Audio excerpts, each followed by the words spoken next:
Hello and good morning. Last week we talked about our 7 chakras and how they make you feel mentally and physically when they are in balance.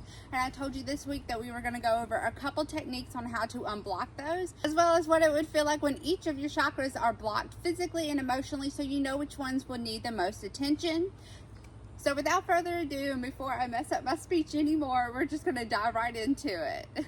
Now, as far as techniques for unblocking your chakras, I am not an expert and I'm not going to go into too much detail. I'm more or less just going to give you different options for you to look more into and do your research on as to what would work best for you and your body. Off the top of my head, the first thing that always comes to mind is yoga poses. Yoga is such an easy, simple way to go ahead and get started in balancing your chakras as well as stretching your body, and it's such a wonderful way of connecting your mind and your body all throughout. I highly recommend yoga poses. Another technique is called tapping. Yes, as ridiculous as you may feel. Also, say some affirmations like, I deserve all things that come to me. I deserve to be loved and heard. And if you do this, it will unblock most of your chakras and it will relax your nervous system, as well as manifesting. It is a wonderful tool for manifesting, for telling yourself you deserve the things that you want. And by doing this, you're relaxing your nervous system and you're allowing your body to fully embrace the manifestation, and you're blocking out all the negativity that could come your way. I highly recommend tapping, as ridiculous as you may feel doing it. Another great thing I love to do to get my chakras unblocked and also just to relax my entire body and relieve negativity from it and just loosen up my lymphatic is somatic shaking. You're gonna feel ridiculous, but if you play some music and just let your body move, you gotta move the hips, gotta shake the hands, do it, go crazy. You're going to feel ridiculous, but it's going to work. Oh my gosh. Last year I was really big on doing this every single day, but I didn't realize it was called somatic dancing and shaking. I was just getting up, blaring music, and dancing around my whole house for over an hour every single day, and I noticed a huge significance in my self-confidence and my mood. I was no longer cranky. I was no longer depressed. I was happy, and now I'm incorporating that back into my daily routine of just shaking it off. And if you're feeling a lot of anger, stomp it out. Get it all out of your body. By keeping it in, you're tensing up your muscles, your body, your chakras, or it's just everything. And so by just getting it out of your body, you're going to feel 10 times better. Just do it. And you're going to drain your lymphatic system at the same time, which is significantly good for you physically and emotionally. Do it.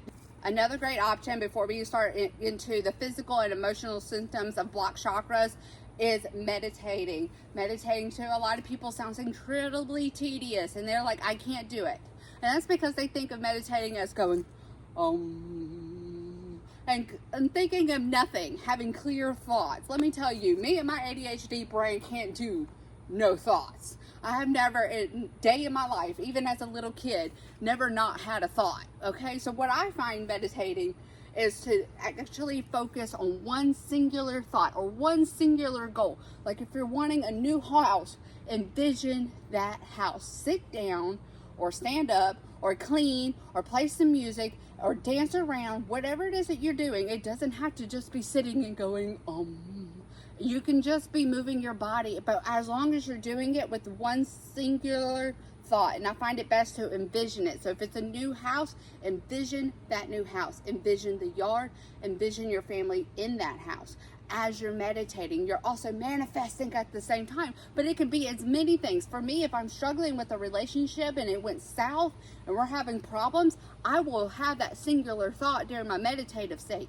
I will have conversations with them that I wish I could have with them, but it probably would just be a little too honest if they were to hear it. So I can say it out loud. I can get all of these emotions out of me, and at the same time I'm also meditating on it. I'm manifesting a better relationship and opening up my throat chakra at the same time, because it's all about communication. I'm trying to communicate to them how I'm feeling, but actually not doing it to them, just doing it to the invisible person that sits right here in front of me so I can bitch at them. And I do it all the time. Oh my gosh, my children will watch me as I'm just talking to somebody else. And they have no idea who the hell I'm talking to. They're like, Mom, who are you talking to? I'm like, myself. Leave me alone. It's ridiculous, but it works. There are many, many other different types of techniques, some that will unlock certain specific chakras. I am not a well-versed expert in this, so please do your own research. TikTok is a wonderful tool because we got all the professionals up on there. I do know of another way. Actually, it just dawned on me. Reiki massages. Now, you can go get a Reiki massage done by a professional. I highly recommend doing it at least once. They will unblock everything for you as well as explain things as you're doing it, and it's just a whole experience. But you can do Reiki massages on yourself. I am no expert, so I can't give you any clues on how to do that, but you can do your own research and look more into it. I've never personally done Reiki massages on myself. I haven't done that. Part of me really just wants to go get it done by a professional to get the whole vibe and see how the whole experience is before I start saying, yeah, I did it on myself. But if you feel confident in your skills and you feel connected enough with your body to do it by yourself, do it by yourself. Save the money. Now we're going to jump into the physical and emotional symptoms that you will have with each blocked chakra, starting with our root chakra. As a reminder, our root chakra in a sitting pose on pictures is depicted in between our legs, but it is not our private areas, people. It is our tailbone. And with that, all of our physical symptoms of a blocked root chakra will be around this whole area. You will have gut issues. You will have sciatica. You will have sciatica. You will have arthritis. Also feel an imbalance in your legs and your feet, all down below. Now, yes, is there other reasons and medical conditions for these physical symptoms? Absolutely. But do not negate the fact that it could also be contributed or making worse by a blocked root chakra. All of these are going to have dramatic physical symptoms that you're not going to believe at first or relate it to your chakras. But bear in mind that if you're experiencing medical conditions and you have a blocked chakra, just making the physical symptoms worse. So by unblocking your chakras, you're at least going to lessen those physical symptoms as you figure out what's going on with you medically. They go hand in hand with each other. The emotional symptoms of having a blocked root chakra is you start to feel very insecure, and you start trying to rely more and more on those survival instincts. You start stressing about money, shelter, food. That is your only thoughts is, oh my God. And there could be real economical reasons why you're stressing about this, but a lot of times, especially with us in our family, oh my gosh, my husband will just start out of nowhere, start freaking out about us losing the damn house. And I'm like, bitch, we're a month ahead on bills. Chill. It's those erratic fears that show us that we have a blocked root chakra and that we need to start working on feeling secure and grounding ourselves in our environment. The next chakra that we're going to talk about is our sacral chakra. For a reminder, it's right below the belly button. And with that, it's going to have a lot of problems physically with your sexual and reproductive issues, kidney dysfunction, lower back and hip pain, and sciatica. All of that is going to be related to a blocked sacral chakra. Emotionally, you're going to have troubles committing to your relationships and having sexual problems, and you're going to have problems just having fun and being playful with your desires, whether they're creatively, sexually. It's all going to be related to your blocked sacral chakra. Now, this one may hit too close to home for a lot of people, and we're going to talk about our blocked solar plexus chakra. When that is blocked, our physical symptoms are going to be gut and GI issues. Raise your hands. Yes. It's all going to be related to a blocked solar plexus chakra. You're also going to have chronic fatigue, high blood pressure, and issues with your gallbladder, your pancreas, and even colon disease. It's all going to be connected. Emotionally, you're going to have issues with your personal power and your self-esteem. If you start feeling like you're negatively talking to yourself all the time, you may have a blocked solar plexus chakra. It is very easy to let negativity and negative self-talk in when that is blocked because you have a hard time just repelling it out and entering in positive thoughts. So if you find yourself in that kind of state along with the GI issues, you may want to look into unblocking it. Now we're going to talk about our blocked heart chakra, and the physical symptoms of that may mind bottle you. And those can be struggling with asthma, heart and lung disease, issues with your lymphatic system, which is why it's a good thing to start your shaking, get it all draining out, as well as upper back pain and neck pain. If you start feeling that, in addition to the other physical symptoms, you may want to start unblocking your heart chakra. Emotionally, I think we all know what a blocked heart chakra looks like.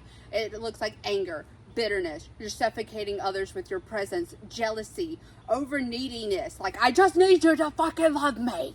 Well, that is probably just a blocked heart chakra, and he or she or you need to start doing some techniques to start trying to unblock that, and you're going to find a lot more peace, a lot more love, and a lot more acceptance once you do. This one's my favorite one. It is a blocked throat chakra, mostly because it's so easy to diagnose. It really is. Your physical symptoms are going to be throat issues, sore throat, laryngitis, ear infection, in addition to neck and shoulder pain. Your emotional symptoms are going to be inability to communicate your emotions clearly, or just to communicate in general. If you're finding yourself every time you're trying to explain yourself or communicate with others that it's just crash and burn, you should probably look into your throat chakra.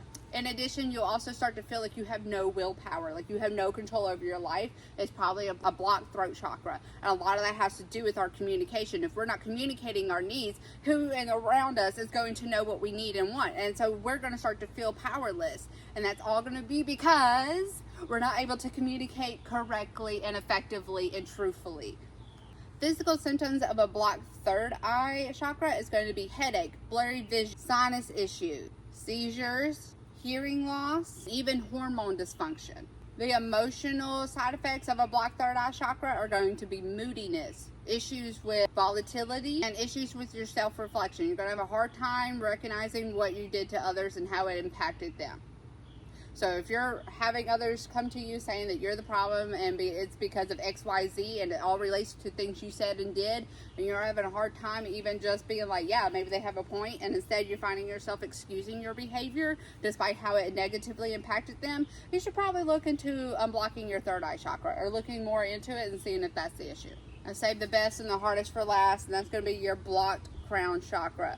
And that's because that's going to be correlated with depression. If you experience depression, you know it's not as easy as just snap your fingers and do a couple yoga poses and hope that that shit just goes away. That takes years to unravel and try to really commit, because it also has a lot to do with emotional trauma and physical trauma that all correlates with your depression, as well as hormone dysfunction. So if your other chakras are out of whack, it's really going to make unblocking your crown chakra a hell of a lot harder, and that's why typically people do it last. Other symptoms of this can be sensitivity to light and sounds or your environment, confusion and even prejudice with your religion or spirituality. If you start finding yourself just being a little bit more bitter towards all the other religious people around you, and you can't seem to find any peace, that maybe they're at peace with what they believe in, you should probably look into your crown chakra just a little bit more. I know for a long time when I was trying to discover my spirituality and I was dealing with my depression really, really bad, having a blocked crown chakra, oh my God. You couldn't even mention the word Christianity without it lighting a fire underneath my ass. Now I'm very at peace. People will believe in what they believe. All I care about is that it brings them peace. And it makes their life easier, and it creates a more positive environment for them and their family and friends around them. That's all that fucking matters. I do not care what you personally believe. I am an omnist. I believe every religion has some sort of small truth within them. So if that is what you believe wholeheartedly, good for you. I'm happy for you. It's not me though. So as you can tell, if all 7 of your chakras are blocked, you are in a literal fuck storm that you need to get yourself out of. And you do that by doing all the little simple techniques I mentioned, the tapping, the yoga poses, the meditating, the shaking it off, and there's other techniques that you can use that are not as so ridiculous. I just don't know them right off the top of my head. These are the ones I practice every single day, and I preach to other people that they should practice, because as ridiculous as you may feel, you'll start to feel physically and emotionally better. Always go to your doctor when you have these physical symptoms. Don't just assume it's all on a chakra. Like I said, they coexist to each other. Just because you have a blocked chakra does not mean you still don't have medical issues. Just because you have medical issues does not mean that you do not have blocked chakra. You got to fix both issues, okay? Thank you so much for watching my video. I hope that you loved it and that you learned a whole bunch. Please be sure to follow, like, save, subscribe, do all that good jazz. And return next week for more Witchcraft for Beginners.